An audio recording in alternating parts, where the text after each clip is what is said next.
Sta indignando il web il video del degrado lungo la chiesa di San Michele Arcangelo a Marghera con il bivacco di due sbandati, immagini girate dai residenti e inviate alla stampa per denunciare l'insicurezza e lo squallore cui loro malgrado sono costretti a vivere, ci dicono a microfoni spenti.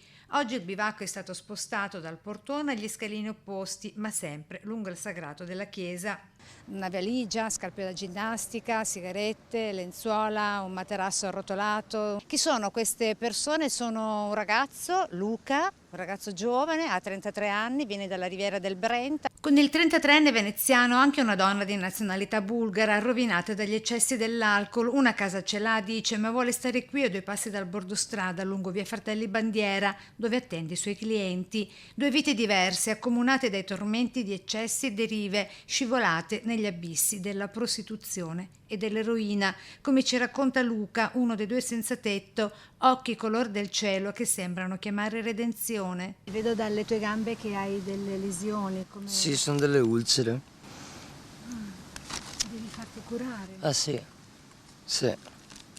Cioè si apre da sola, si spacca da sola la pelle? Sì, si rompe praticamente, si crepa.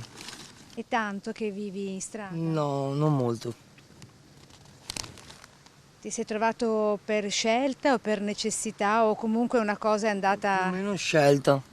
Tu lavoravi prima, Luca? Sì, sì. Che lavoro facevi? Ho fatto un po' di tutto. Cuoco, cameriere, pizzaiolo.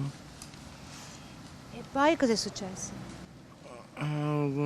Quello che un po' succede a tutti, la vita per strada, giovani. Problemi? Praticamente sì, porta dei problemi, sì. Di che tipo? Essere qui. Di droga? No, neanche tanto. Più che altro mi hanno arrestato per spaccio. Tu stando qua che cosa chiedi?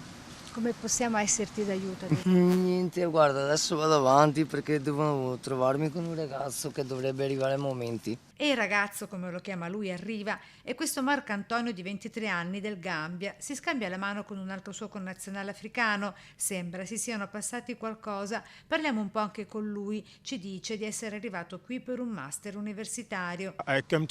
Sono arrivato in Italia da Gambia per studiare all'Università Ca' Foscari per il master universitario in urbanistica.